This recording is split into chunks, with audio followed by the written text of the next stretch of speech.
नमस्कार, जय भारत। साथियों, मैं आज पार्ट 2 लेकर आया हूं, राजभर क्यों पिछड़ गए और इस्लाम के पैगांबर के रिश्तेदारों को क्यों आना पड़ा, क्यों लड़ना पड़ा भारत में इन राजभरों के खिलाफ। क्या कारण है, क्या महाराजा सुहेलदेव से संबंध है इन राजभरों का? क्योंकि यह सवाल देश के एक बहुत ही सम्मानित व्यक्ति आदरणीय बृजभूषण शरण जी ने सवाल खड़ा किया है कि महाराजा सुहेलदेव के वंशज भर राजभर तो कैसे पिछड़ गए।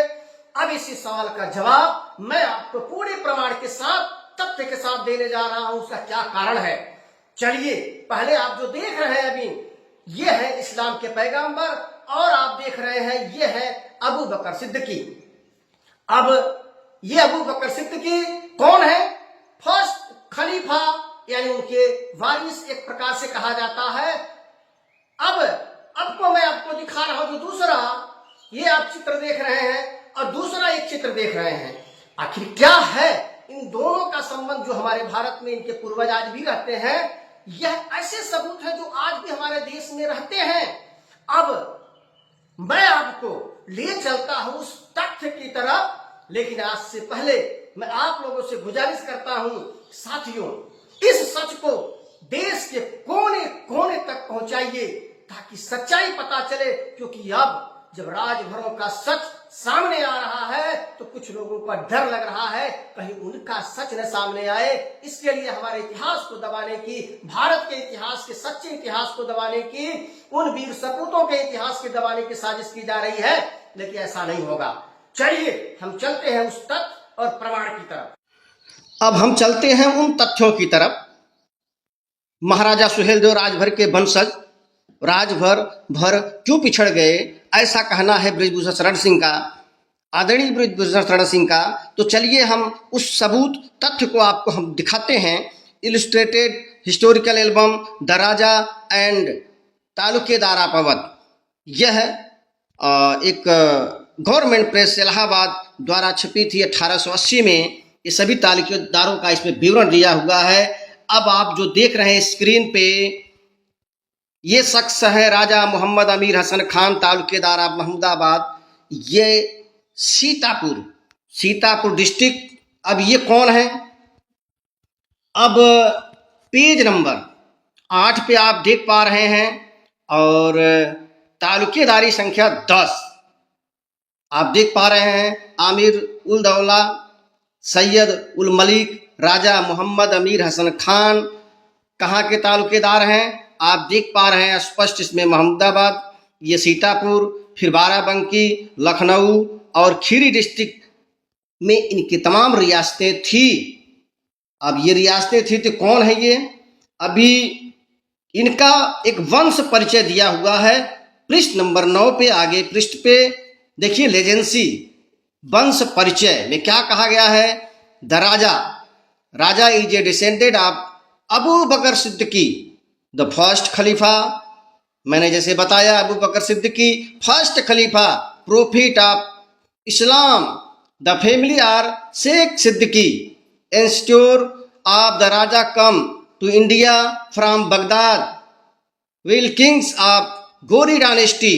कहा जा रहा है कि ये जो अभी वर्तमान में राजा हैं, ये अबू बकर सिद्दीकी जो फर्स्ट खलीफा, इस्लाम के पैगंबर के प्रथम खलीफा थे, उनके वंशज हैं। ये मोहम्मद गोरी डायनेस्टी के समय में आए थे, अमरोहा टाउन में बस गए, north western province. 4 generation there were Qazi, मतलब ये काजी रहे 4 जनरेशन तक इनके लोग। आगे later in about 1226 AD Qazi Nasrullah Ilyas Sheikh Nathan accompanied Prince Nasruddin to Awadh in his famous invasion the province and overthrow the principality, the verse the ruling of Awadh। स्पष्ट शब्दों में ये अपने वंश परिचय में कह रहे हैं कि हम इस्लाम के पैगंबर के वंशज। कौन? फर्स्ट खलीफा जो था अबू बकर सिद्दीकी के वंशज। 1226 एडी में नसरुद्दीन शाह के साथ इनके पूर्वज भरों के एक प्रसिद्ध युद्ध में ये जो उनका शासन था, कहाँ? अवध में उनके खिलाफ लड़े थे। अब ये क्यों लड़े थे? यह जानना जरूरी है। लेकिन आइए एक और हम आपको तथ्य देते हैं। यह जो स्क्रीन पे आप देख पा रहे हैं, ये शेख एहसान रसूल तालुकेदार अमीरपुर, ये कौन है? पृष्ठ संख्या 80, तालुकेदारी संख्या 191, एहसान रसूल son of Chaudhary, Inayat Rasul Shaikh taluqdar Amirpur, during the region of Sultan Mohammad आप गाजी 400 देखिए 421 हिजरी अर्थात 1033 सैयद हसन रजा एक कंपनी सैयद सलार मसूद गाजी, यानी कौन? सैयद हसन रजा। इनके जो पूर्वज थे वो सैयद सलार मसूद के साथ में प्रोविंस में एक्सपेडिशन अगेंस्ट द भरों के खिलाफ अभियान में आए थे। किसके साथ? सैयद सलार मसूद के साथ। और उन्हें अपने इन गिफ्ट द भर पोजीशन ऑफ विलेज अमीरपुर इन्हें एंड अदर भरों के पोजीशन संपत्ति इन्हें मिली। कब? भरों के अगेंस्ट सैयद सलार। आपने दो चीज देखा अभी। और ये ब्रिटिश बाद में ये एम्पेयर ऑफ दिल्ली के द्वारा चौधरी की इन्हें खिताब मिला है और ब्रिटिश हुकूमत तक ये रियासत में थे। अब आगे चलिए, कुछ और कंफ्यूजन अभी आप लोगों को होगा कि भाई वो 1226 में जो अभियान में आए थे तो क्यों आए थे? अब उसका कारण भी तो जानना पड़ेगा।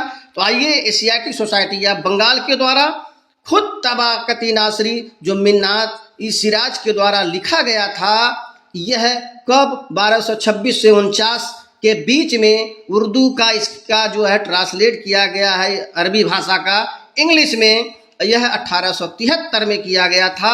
अब इसमें क्या कहा जा रहा है? पेज नंबर 608 देख रहे हैं, तबाकती नासरी। देखिए मलिक नसरुद्दीन, यहाँ पे द ईयर आप देख पा रहे हैं 623, टेरिटरी ऑफ अवध। आगे कहा जा रहा है द एक्रेस्ट बर्तु। अब ये सापित बर्तु कौन है? और बिरतु कहा जा रहा है बिनेत who so word above 120,000 Muslim had. आगे उसके पेज नंबर 609 पे attend murder he overthrow and send to hell, यानी उन सापित बिरतु अर्थात भरों को उखाड़ फेंका जिनकी हाथों तलवारों के नीचे 1 लाख मुसलमान शहादत हुए थे। तो ये कौन है? अब वास्तव में ये बिरतु कौन है? आपने अभी पीछे देखा, अबू बकर सिद्दीकी के वंशज ने कबूला की। 1226 एडी में हम भरों के खिलाफ आए थे। अब बहराइच डिस्ट्रिक्ट गजेटियर बैलूम आप देख रहे हैं और एच.आर. नेविल के द्वारा लिखा गया था 1903 में।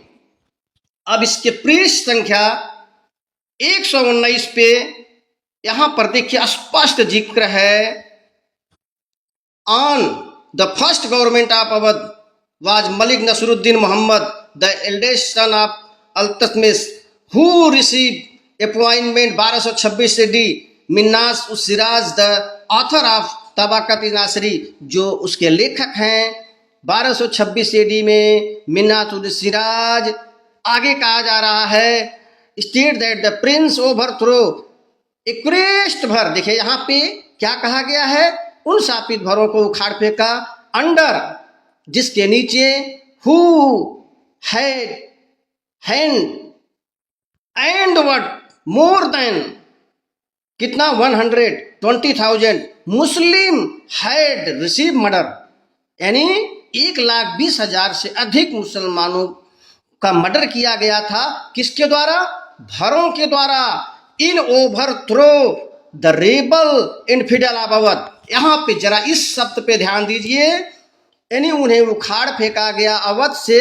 किसको? रेबल, विद्रोही, इनफिडल, काफिर विद्रोहियों को उखाड़ फेंका गया था। विद्रोह करने वाले कौन थे? भर, राजभर।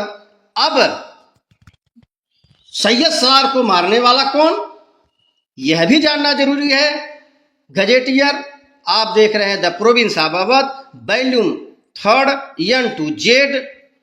1878 के पृष्ठ संख्या 552 पे जिक्र है the first invasion of Awadh में प्रथम युद्ध का जिक्र करते हुए आप स्पष्ट देख पा रहे हैं मसूद कहा जा रहा है falling by the hands the Rajbhar of Bahraich, यानी बहराइच के राजभरों के हाथों, भर राजा सुहेल देव के हाथों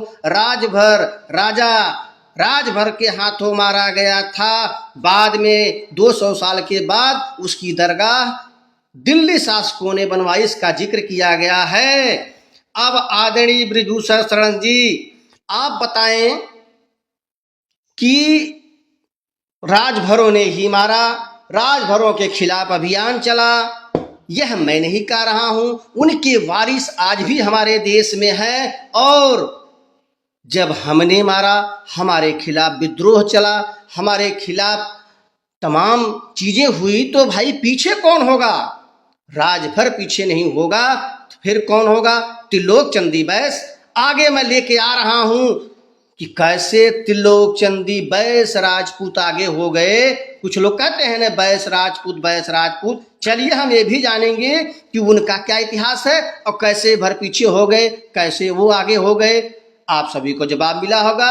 साथियों, जितना अधिक से अधिक हो सके इस सच्चाई को देश के सामने ले जाने में आप सभी सहयोग करिए। नमस्कार, जय भारत। फिर मिलते हैं अगले पार्ट में।